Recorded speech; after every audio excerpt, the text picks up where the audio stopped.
오늘 하나님께서 저희들에게 주신 은혜의 말씀은 에베소서 6장 14절인데요. 제가 10절부터 18절까지 봉독해 드리겠습니다. 앞으로 계속 동일한 본문을 봉독해 드리려고 합니다. 하나님 말씀은 에베소 6장 10절부터 18절까지 말씀을 제가 봉독해 드립니다. 말씀이 들릴 때 여러분의 귀와 생명이 은혜를 경험할 수 있길 바랍니다. 하나님 말씀입니다. 정말로 너희가 주 안에서와 그 힘의 능력으로 강건하여지고 마귀의 괴계를 능히 대적하기 위하여 하나님의 전승갑주를 입으라. 우리의 씨름은 혈과 육에 대한 것이 아니요 정사와 권세와 이 어두움의 세상 주관자들과 하늘에 있는 악의 영들에게 대함이라. 그러므로 하나님의 전신갑주를 취하라. 이는 악한 날에 너희가 능히 대적하고 모든 일을 행한 후에 서기 위함이라. 그런즉 서서 진리로 너의 허리띠를 띠고 의의 흉배를 붙이고 평안의 복음에 예비한 것으로 신을 신고 모든 것 위에 믿음의 방패를 가지고 이로써 능히 악한 자의 모든 화전을 소멸하고 구원의 투구와 성령의 검 곧 하나님의 말씀을 가지라. 모든 기도와 간구로 하되 무시로 성령 안에서 기도하고 이를 위하여 깨어 구하기를 항상 힘쓰며 여러 성도를 위하여 구하고. 아멘. 하나님의 말씀이었습니다. Good morning. 좋은 아침입니다. 오늘은 좀 시원하기도 하고 또 맑은 주일 아침입니다. 참 잘 오셨습니다. 우리가 늘 하는 대로 우리가 다시 한번 고백합니다. 우리 양손을 좀 가슴에 얹고 두 번 외쳐봅니다. 나는 하나님의 특별한 사랑을 받은 사람이다. 두 번 하겠습니다. 나는 하나님의 특별한 사랑을 받은 사람이다. 나는 하나님의 특별한 사랑을 받은 사람이다. 믿습니까 여러분? 우리 그런 사람들이 함께 우리 인생의 모토를 외쳐봅니다. 주제, 우리 인생의 주제죠. 하나님을 기쁘시게, 사람을 행복하게. 그렇습니다. 하나님만을 기쁘시게 한다면 우리의 삶에 필요한 모든 것들은 공급될 것입니다. 또 우리 주위에 있는 사람들을 행복하게 한다면 사실은 관계에서 승리하는 그런 삶을 살게 되는 것이죠. 우리 때문에 세상은 정말 좋아지고 살맛나는 세상으로 변해야 됩니다. 오늘도 하나님께서 말씀을 통해 우리에게 큰 은혜 주실 줄 믿습니다. 자, 오늘부터 우리의 삶에 있는 영적 전쟁에서 승리하기 위해서 우리가 늘 착용해야 할 전신갑주를 하나씩 살펴보려고 합니다. 여러분 그 주보 안에 제가 이게 그림을 넣어놨어요. 이렇게 제 건 좀 크게 해놨습니다만은 하나님의 전신갑주. 하나는 앞에는 좀 작은 거는 이렇게 한국말로 되어 있고 또 이렇게 한편으로는 로마 군인들의 모습들을 이렇게 있습니다. 여러분이 좀 잘 가지시고 보시면서 그런 것들을 보시고 우리가 한 주에 하나씩 보려고 합니다. 그래서 검, 흉배, 띠, 신발, 방패, 투구 이런 것들을 우리가 쭉 보려고 합니다.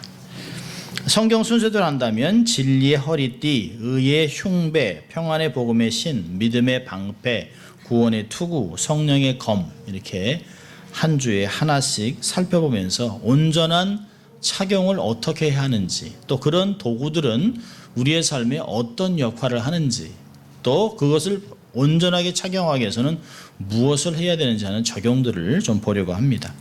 어느 하나도 소홀히 할 수 없습니다. 몇 개는 필요하고 몇 개는 불필요한 그런 것이 아닙니다. 하나님의 전신갑주는 온전히 했을 때만 사단을 대적할 수 있는 그런 힘을 얻을 수 있습니다. 오늘은 첫 번째로 진리의 허리띠를 보려고 합니다. 전신갑주는 허리띠를 띠는 일부터 시작합니다. 로마 시대의 군인들의 허리띠는 우리가 하는 이 벨트, 혁대 이런 것들을 이야기하는 것이 아닙니다. 우리가 차고 있는 작고 편안한 그 편리한 벨트가 아닙니다. 로마 군인들의 경우는 일반적으로 허리에 차는 것은 두껍습니다. 그리고 이걸 통해서 아랫도리가 힘을 받도록 이 배 아랫배가 힘을 얻도록 착용을 하는 것입니다. 여러분 보시면 옛날에 차력사들 또 이렇게 막 역도하는 사람들 보면 벨트를 매잖아요. 그 벨트를 매는 것은 힘이 분산되지 않도록 이 기를 모으는 것입니다. 그러니까 집중된 힘을 발휘해야 군인이나 차력사들이 있어서 허리를 받쳐주는 큼직한 벨트를 사용하는 것은 아주 필수적인 것입니다. 로마 군인의 허리띠는 로마 군인의 무장 중에서 아주 중요합니다. 이 두꺼운 거에 줄을 더 매면 거기에 무기를 몇 개 달 수 있습니다. 칼을 여러 개 할 수도 있고요. 또 이것에 한쪽에는 그 식량을 담는 이렇게 주머니를 달고 다닐 수 있었습니다. 그러다가 이들이 전쟁을 이겨서 어느 지역을 침공을 하고 점령을 해서 그 지역을 탈환을 하게 되면 그 점령한 도시에서 탈취한 금은보화들을 식량 주머니에 달고 왔던 것을 볼 수 있습니다. 로마 군인들, 특별히 대장이나 이 장군들은 승리한 지역에서 탈취한 재물들을 다 나눴습니다. 도둑질을 하지 않는 한에서는 탈취한 것들을 나눌 수 있는 허락을 했습니다. 그래서 이들이 식량 주머니를 여러 개 가지고 왔다가 식량 주머니를 털어내고 거기에 금은보화를 가져왔습니다. 그러니까 로마 군인들 입장에서는 전쟁을 승리하면 반드시 전리품이라는 상급이 있습니다. 그리고 금은보화를 얻기 위해서 장군들은 아마 그런 것으로 동기부여를 했겠죠. 그러면서 어떤 면에서는 조금 탈환을 해도 빼앗아도 허락을 했습니다. 이미 어쨌든 간에 정복을 한 땅이기 때문에 속국이기 때문에 그들이 갖고 있는 그 집에 들어가서 많은 것들을 탈취하게 했습니다. 진귀하고 귀한 것들을 빼놓고는 웬만한 돈이나 금이나 은이나 이런 것들은 자기들이 가져갈 수 있도록 허락했습니다. 그러니까 군인들 입장에서는 잘 싸우는 장군 밑에 있으면 승리하는 정도가 아니라 상급이 굉장히 많아집니다. 늘 받는 월급 플러스 보너스로 전쟁터에서 이기고 나면 전리품들을 소유할 수 있었기 때문에 이들은 튼튼한 가죽 벨트에 많은 것들을 달고 다녔던 것을 볼 수 있습니다. 배급주머니, 여러 종류의 칼들을 갖고 있습니다. 자, 그렇다면 성경에서 나오는 허리띠와 그것의 역할에 대해서 몇 가지 보려고 합니다. 여러분 아마 잘 아시는 것 같이 고대 근동 지방이나 로마, 헬라 시대의 사람들은 대개 통으로 짠 옷을 입었습니다. 아주 긴 옷을 입었죠. 아마 여러분이 영화나 이런 것들을 보면 헬라 시대의 모든 그 대관들이나 사람들이나 시민들은 긴 옷을 입었습니다. 그리고 그 긴 옷을 그러니까 다닐 때는 끌리지 않도록 손에 이렇게 여기 둘둘 말아서 있다가 안으로 집안에 들어가서는 아주 편안하게 그 바닥에 끌릴 정도의 긴 옷을 입었습니다. 또 구약 성경에도 보면 사람들 예수님 당시에도 통짜로 된 옷을 입었습니다. 그래서 성경에서는 그런 이야기도 하죠. 사람들의 옷을 잡을 때는 돈을 빌려줄 때는 윗도리까지 완전히 그날 밤에 뺏으면 안 돼요. 왜냐하면 그것이 마치 이불 같은 역할을 하기 때문에 겨울에 밤에 덮고 잘 수 있는 자기의 몸을 커버할 수 있는 옷이기 때문에 그렇습니다. 근데 이런 사람들이 평상시에는 서민들이 통짜로 된 옷을 입고 있다가 어떤 일을 하거나 어떤 급한 일을 하게 되면 허리를 동요매고 일을 하게 됐습니다. 성경에서 나와 있는 허리띠라는 역할이 어디서 나왔는가를 먼저 한번 찾아보려고 하는데요. 성경이 제일 먼저 등장하는 것은 출애굽기 12장입니다. 여러분 출애굽기 12장을 보세요. 출애굽기 12장은 출애굽하는 날입니다. 출애굽. 이스라엘 사람들의 해방을 경험한 6월절 출애굽입니다. 출애굽기 12장 11절입니다. 너희는 그것을 이렇게 먹을지니 허리에 띠를 띠고 발에 신을 신고 손에 지팡이를 잡고 급히 먹어라. 이것이 여호와의 유월절이니라. 그러니까 성경에서 나오는 허리띠에 대한 말씀은 준비 자세를 묘사하는 것이에요. 준비된 삶. 출애굽을 하기 위해서 언제든지 출발 신호 나팔이 들리면 언제든지 갈 수 있도록 허리띠를 메고 신발을 신고 지팡이를 잡고 급히 먹었습니다. 6월절 밤의 식사를 이렇게 했습니다. 이렇게 준비를 하고 있다가 출발 나팔 소리가 울리면 급히 출발하는 것이죠. 이 말씀 보면 허리띠는 기동성, 모빌리티에 관련된 것입니다. 언제든지 움직일 수 있는 삶을 말하는 것이죠. 평상시에는 긴 옷을 입는 사람들은 전쟁하는 사람들이 아닙니다. 전쟁하는 사람들은 어떤 일을 급히 감당해야 될 사람 늘 허리에 띠를 메고 준비된 사람들입니다. 그러니까 출애굽에 참가한 이스라엘 모든 백성들은 다 허리띠를 메고 있었습니다.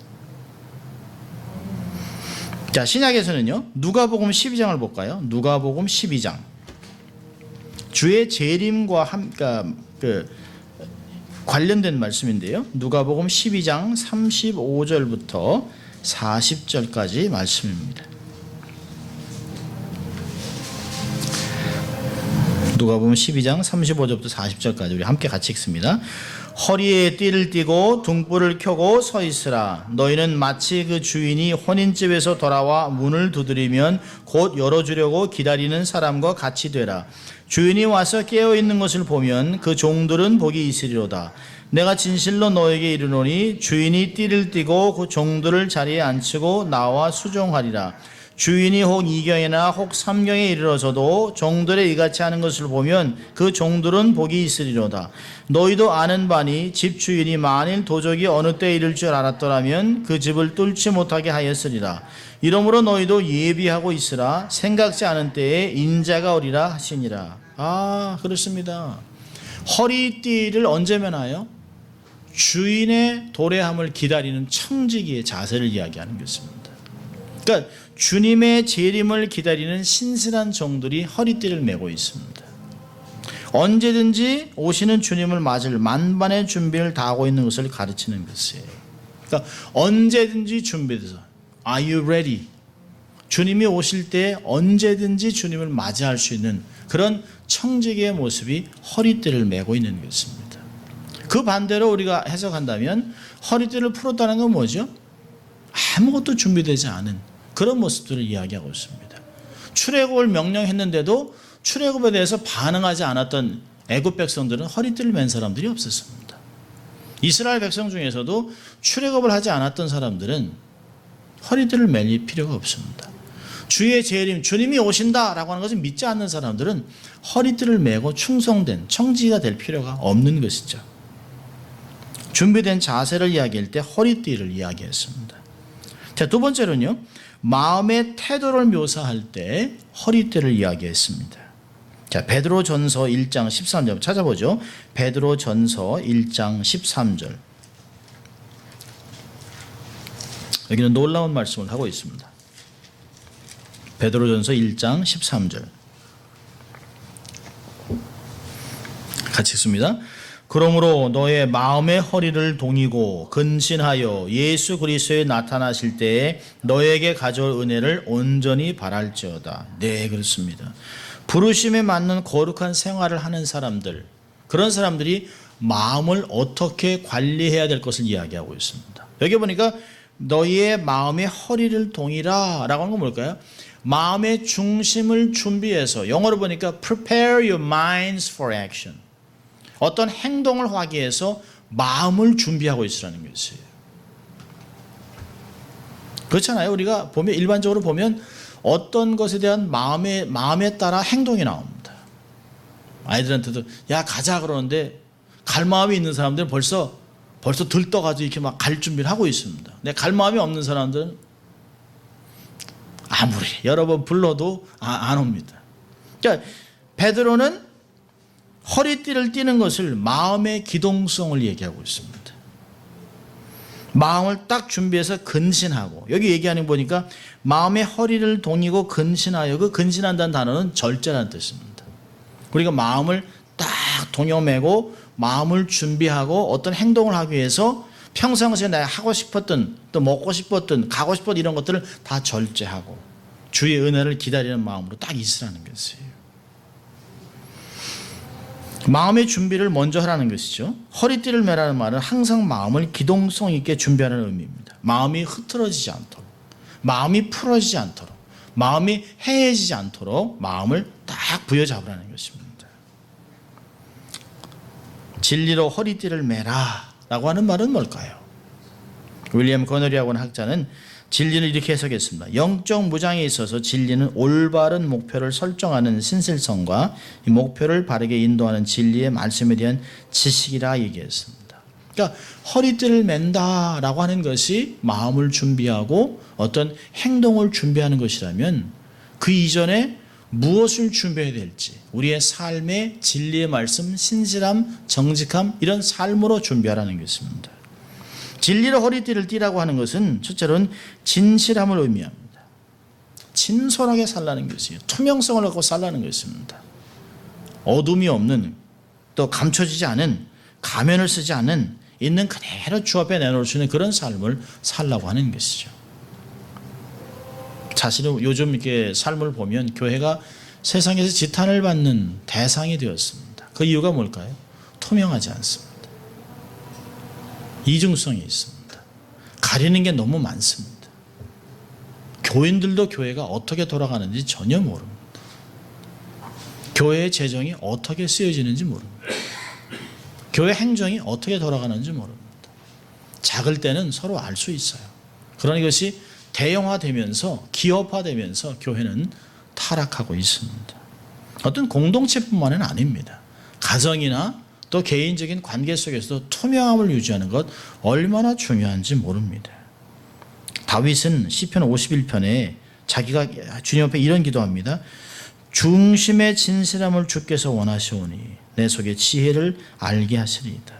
주님이 우리의 삶의 진실함, 중심의 진실함을 요구하고 있다라고 얘기하고 있습니다. 속사람으로부터 진실한 사람이 되기를 원하시는 것이죠. 근본적인 동기와 태도가 어디서부터 시작되었는가를 주님은 요구하시는 것입니다. D.L. 무디라고 하는 그 부흥 강사는 말을 이렇게 했습니다. 사람이 어두운 곳에 혼자 있을 때 어떤 행동을 하느냐가 바로 그 사람의 인격이다라고 얘기했습니다. 우리는 사실 이렇게 포장된 모습으로는 잘 몰라요. 사실 목사들도 이렇게 강단에 서 있을 때야 그래도 괜찮아 보이는 것이죠. 그러나 이 직분을 벗고 또 이 강단에서 내려와서 말씀을 나누지 않는 평상시 일반 삶 속에서 정말 그러한가 중요한 것이죠. 언행이 일치되느냐, 말하고 가르치고 행동하는 것이 평상시 삶에서도 정말 그렇게 살아내느냐, 그것이 중요한 것이죠. 우리가 원수 마귀를 대적하기 위해서 첫 번째로 되는 것이 우리의 진실한 삶입니다. 여러분, 성도의 가장 큰 힘은 어디서 올까요? 전능하신 하나님을 신뢰하는 것에서 오는 것이에요. 그분을 기뻐하고 즐거워하고 그분을 절대적으로 신뢰하는 데 있는 것입니다. 느헤미야는 이스라엘 공동체들에게 그렇게 얘기했습니다. 여호와를 기뻐하는 것이 너의 힘이다. Joy of the Lord is your strength. 주님을 정말 기뻐하고 그분을 의뢰하고 신뢰하고 그분과 동행하는 것이 우리에게 진정한 힘이 된다고 얘기하고 있습니다. 여러분, 사단이 정말 원하는 건 뭐냐면 하나님의 뜻을 자꾸 의심하게 하는 것이에요. 그러니까 에덴 동산에서 뱀이 와서 첫 번째 한 게 뭘까요? 하나님의 의도, 하나님의 말씀에 자꾸 의심을 갖게 하는 것이에요. 정말 그랬어? 저거 먹어도 안 죽는다? 너희들이 하나님같이 될까 봐 하나님이 그렇게 싫어서 그렇게 하는 거야 라고 하는 그런 마음들을 자꾸 만들어 놨습니다. 그러니까 사단이 우리에게 정말 요구하는 건 하나님과 자꾸 거리를 두게 하는 것이에요. 하나님이 정말 하나님이라면 우리에게 이렇게 고난을 주실까? 큰 그림을 보지 못하게 하고 내 삶에는 안타까움, 힘든 관계, 내 죄로 나타나는 모습들을 자꾸 이렇게 확대시킵니다. 그래서 하나님은 믿을 만한 분이 못 돼. 하나님의 말씀이 그렇게 신뢰할 만은 못 돼. 여러분, 요즘 대통령에 의해서 나오는 게 뭔지 아세요? 이 책은 신뢰할 만한 게 아니라는 게 오바마 대통령이 그렇게 얘기합니다. 이 책이 얼마나 오래됐는데 이걸 신뢰하고 사냐는 것이에요. 그와 함께 NBC, ABC 모든 방송들의 앵커들이 똑같은 얘기를 하고 있습니다. 수천 년 전에 쓰여진 책을 믿고 있다는 게 얼마나 바보 같은 삶인가를 얘기하고 있습니다. 사단이 요구하는 게 그런 것이에요. 결국 그래서 하나님의 뜻을 의심하고 하나님과 거리를 두고 그분이 우리에게 쓰여진 이 하나님의 뜻을 성문화시킨 말씀을 거부하게 살아가는 것이에요. 말씀은 이제 더 이상 가치가 없다라고 생각하는 것이에요. 그래서 결국은 절대적인 기준을 버리고 상대적인 기준을 만들어서 자기들의 마음을 기쁘게 하는 삶을 살아가는 것이에요. 결국은 하나님은 믿을 만하지 못하다. 여러분, 사단이 누굽니까? 거짓의 아비예요. 진리의 하나님을 거짓의 아비로 둔갑시켜 놓는 것이에요.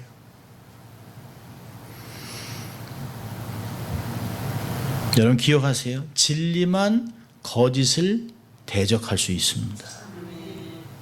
하나님의 말씀만이 세상을 이길 수 있는 힘을 주는 것이에요. 상대적인 진리가 그건 못 살아요. 절대적인 진리만이 모든 상황 속에서 정확하게 하나님의 뜻을 분별할 수 있게 하는 것입니다.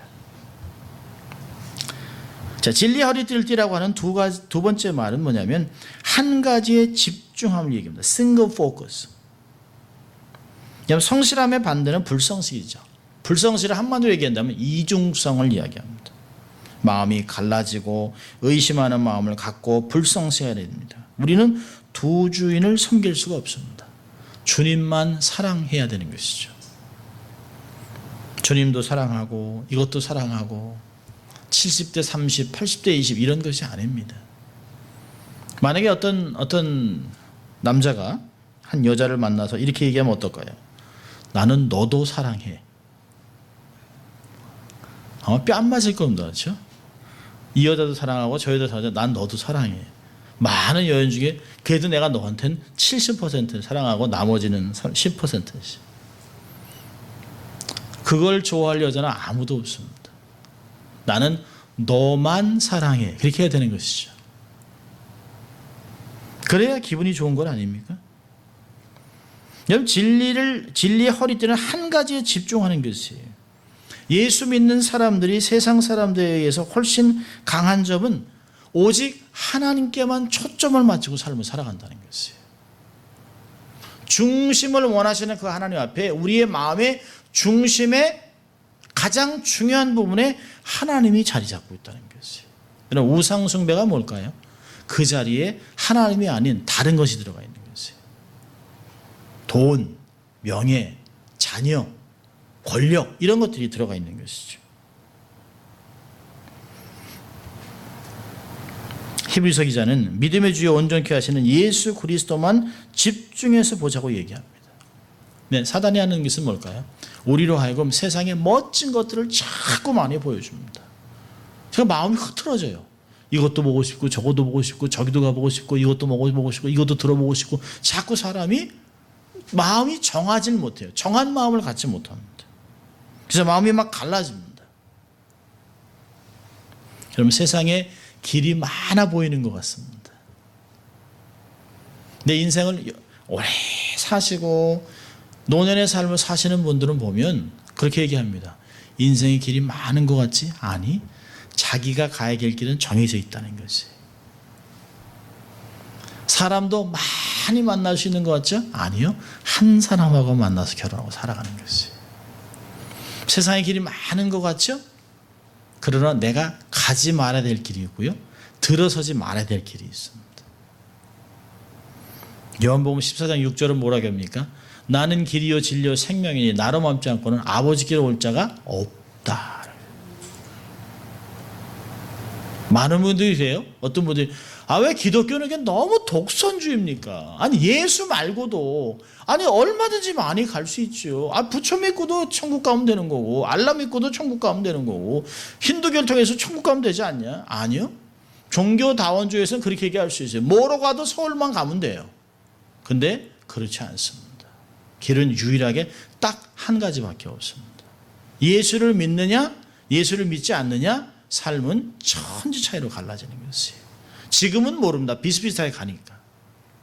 우리가 정말 해야 되는 것은 점점 세월이 지나갈수록 내가 바른 길에 섰느냐를 자세히 찾아보는 것이에요. 내가 정말 주 안에서 행하고 있는가? 내가 정말 주님께만 집중하고 살아가고 있는가? 내가 주만 바라보고 살아가고 있는가?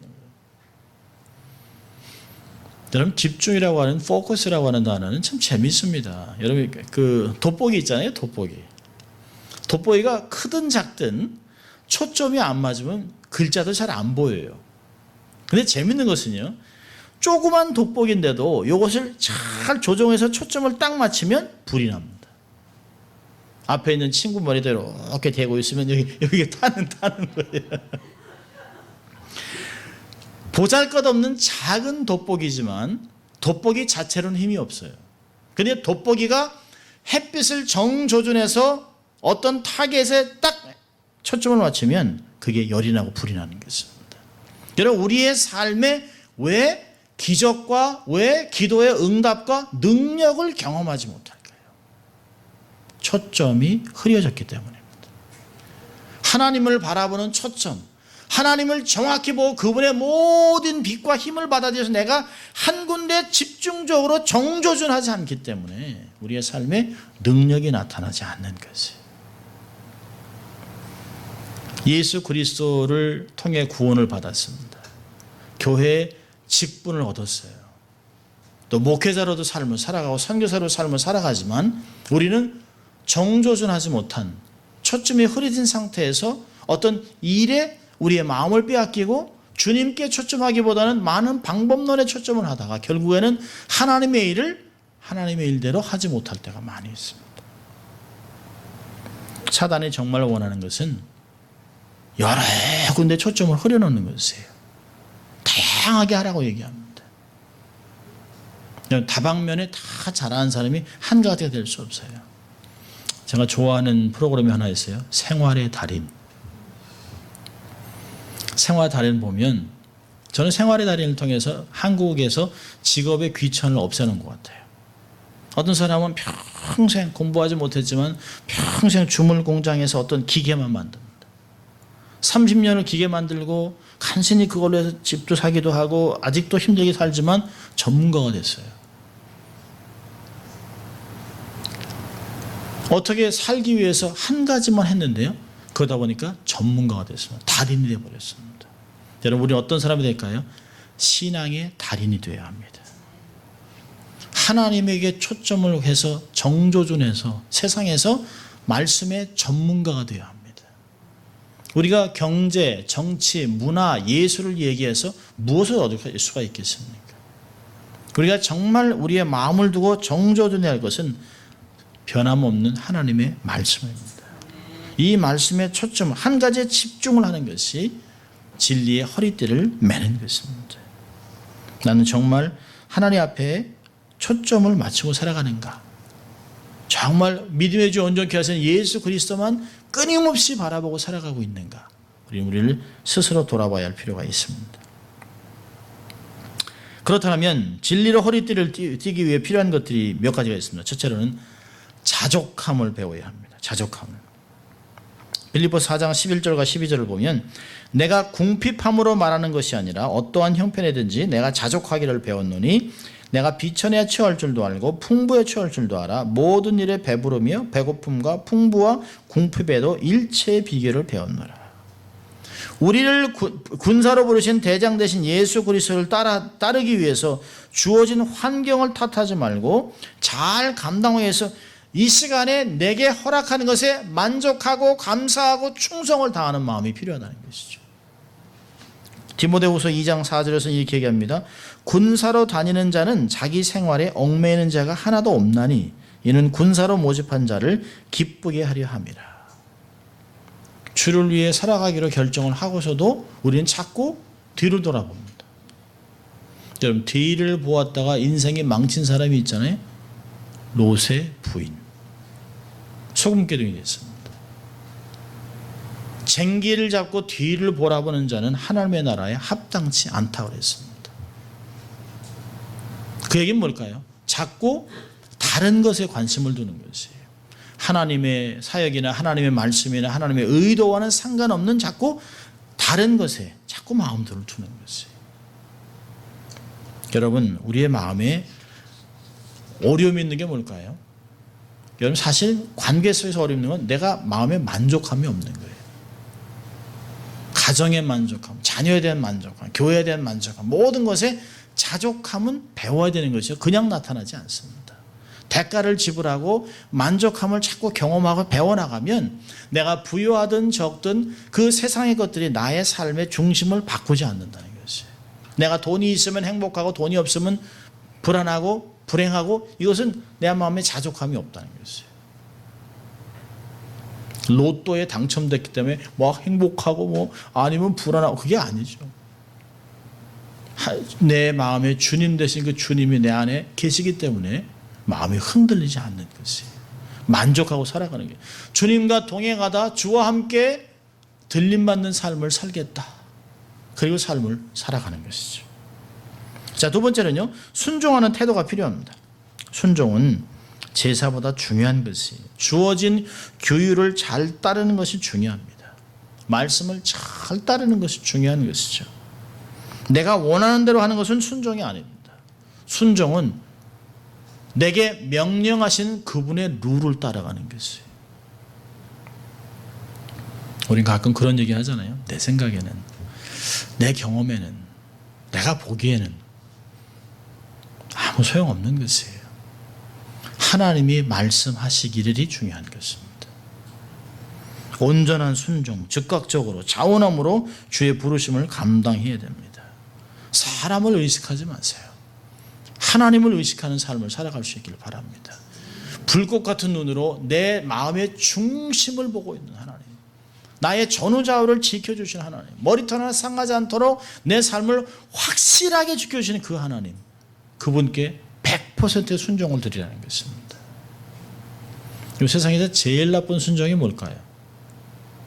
거의 다 almost입니다. almost.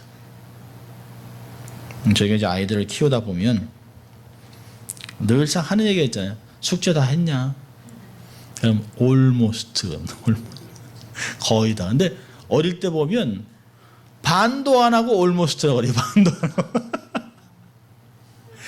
이게 뭐 100%에 99% 했다면 이해가 되지만 한 30% 해놓고 almost 내놔봐 그러면 보면 내놔보면 반도 안 했어요. 근데 우리가 가끔 그러죠. 저도 하나님 말씀을 거의 다 지킵니다. 그거 안 좋은 거예요. 여러분이 이제 예를 들면 이럴 수 있어요. 여러분이 이제 어느 좋은 대학에 입학원서를 냈습니다. 입학원서 왔어요. 거기 보니까 뭐 쭉 칭찬한다요. 그 뒤에 거의 합격됐습니다. 합격 안 됐다는 거죠. 세상에서 제일 나쁜 순종은 거의 다. 여러분 100% 순종을 드린 여러분 될 수 있길 주의 이름으로 축원합니다. 마지막으로 진리의 허리띠를 매기 위해서는 마음을 새롭게 해야 합니다. 자, 우리 로마서 12장을 보겠습니다. 로마서 12장 1절 2절.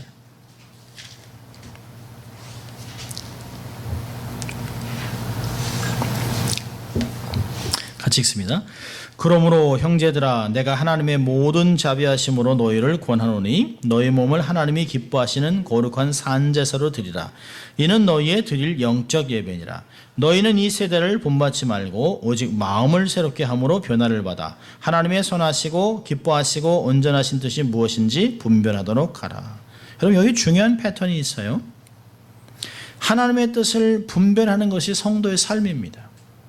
근데 하나님의 뜻을 분별하기 위해서는 반드시 마음이 새롭게 변화를 받아야 합니다. 근데 마음이 새롭게 변화를 받기 위해서는 1절에 나와 있죠. 영적 예배에 초점을 둬야 됩니다. 영적 예배에 열심을 둬야 돼요. 자, 근데 여러분 보세요. 이게 순서대로 반대로 가면 하나님의 뜻을 이해하지 못한 이유가 뭘까요? 2절에 보니까 마음의 변화를 받지 못하고 세대를 본받습니다. 이 세대의 패턴, 이 세상이 하는 뜻, 이 세상의 방법을 자꾸 따라가요. 그러니까 혼합된 마음으로 하나님 뜻을 분별하지 못합니다. 우리의 마음이 자꾸 세상을 본받는 이유가 뭘까요? 예배에 충실하지 못하는 것이죠. 영적 예배에 실패하는 거예요. 영적 예배를 실패하니까 자꾸 세상을 따라가는 것이에요. 세상이 부러워지는 것이에요. 그러다 보니까 하나님의 뜻을 분별할 수 있는 마음이 생기질 않습니다. 여러분 그리스도의 영적 군사로 영적 싸움터에 나간 사람들은 마음이 진리로 무장되어 있어야 합니다. 진리의 허리띠는 영적 군사들의 정신 상태를 가리키는 것이에요. 정신 상태가 제대로 되어 있지 않으면 자기 손에 어떤 무기가 있어도 아무리 성능이 좋아도 무용지물이 되는 것입니다. 쏠 줄 모르는 사람이 있다면. 우리 세대의 그리스도인들은 진리를 위해서 고난받기를 두려워하는 것이 아닌가. 우린 구경꾼이 아닌가. 그냥 방만하고 나태한 삶을 즐기는 사람들이 아닌가. 이런 사람들은 허리띠를 매는 것을 불편해합니다. 사실 불편합니다. 우리의 삶에서 허리띠를 동여매고 있는 것은 쉬운 것은 아닙니다. 늘 적당한 영적인 긴장을 소유하고 있는 것은 쉬운 일은 아닙니다. 죄의 낙을 즐기는 사람들이 허리띠를 매는 것은 불편하게 짝이 없죠.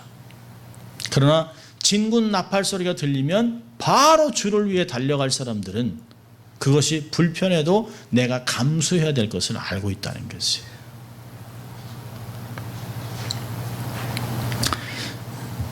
하나님을 만나기 원하는 간절한 한 부자가 있었다고 얘기합니다. 재미있는 예화가 있어서 제가 읽어드립니다. 어느 날 그는 여느 때처럼 지붕 위에 올라가 큰 소리로 기도했다. 그리고 그렇게 기도하다 지쳐 그만 지붕 위에서 잠이 들고 말았다. 얼마나 흘렀을까? 그는 부스럭거리는 소리에 잠이 깼다. 부자는 거기 누구요? 라고 고함을 쳤다. 이내 그의 귀에는 동네 사람입니다. 제가 낙타를 잃어버려서요. 라는 답변이 들어왔다. 부자는 코웃음을 치며 말했다. 이런 바보 같은 사람 봤나? 지붕 위에서 낙타를 찾으면 어찌하는가? 그자 그 사람이 대답했다. 절더러 바보라고요? 그렇다면 비단 잠옷을 입고 황금 침대에 누워 하나님을 찾는 당신은 어떻고요? 우리의 마음을 얘기해 주는 것 같습니다. 마치 내 속마음을 들킨 것 같습니다. 우리의 늘어뜨린 옷과 같은 방만한 삶을 변화시켜서 주의 명령에 바로 기민하게 움직이시는 영적 군사의 삶으로 만들어주는 허리띠를 메고 있어야 합니다. 성경은 진리의 허리띠라고 얘기합니다. 하나님으로부터 주어진 진리의 말씀에 우리의 태만하고 게으른 삶을 바꿔 단정한 삶으로 변화시킬 수 있습니다. 싸우기를 원하는 사람이라면, 사단과 싸워 승리하기를 원하는 사람이라면, 하나님의 영적 군사로 서기를 원하는 사람들이라면, 우리의 대장 되신 예수 그리스도를 따르는 하나님의 군사들이라면 누구나 허리띠를 두를 것입니다. 허리띠를 두르지 않은 군인의 복장은 있을 수 없기 때문입니다. 여러분이 정말 진리에 매이기를 원하십니까? 정말 주와 함께 싸우겠다라고 하는 마음들이 있습니까? 여러분의 이런 고백이 진실하다면 분명히 죄 가운데 평안을 누리는 것보다는 조금 불편해도 진리의 허리띠를 메고 주와 함께 서 있는 것을 선택할 것입니다. 우리는 매일매일 선택해야 됩니다. 내가 주와 함께 가고 있는가? 주를 따르고 있는가? 하나님의 좋은 군사로 서 있는가? 영적 전쟁의 군사로 서서 프론트라인에서 사단의 동태를 살피고 그를 대적하고 또 하나님의 능력으로 그를 막아내고 있는 삶을 살아가고 있는가? 하나님의 이 성벽에 서서 무너진 것을 다시 수축하고 하나님의 교회를 세우고 하나님의 영광을 위하여 선교를 감당하고 하나님의 역사를 감당하기 원하는 사람들이라면 중무장은 필수입니다. 그러기 위해서는 서야 합니다. 앉아 있어서는 안 돼요. 늘어져서는 안 됩니다. 서서 진리의 허리띠를 메고 주 앞에 서 있는 여러분 될 수 있기를 주의 이름으로 축원합니다. 기도하겠습니다. 하나님 아버지 감사합니다. 오늘도 저희를 예배자로 초청하시고 하나님의 좋은 군사로 부르신 것 인하여 감사합니다.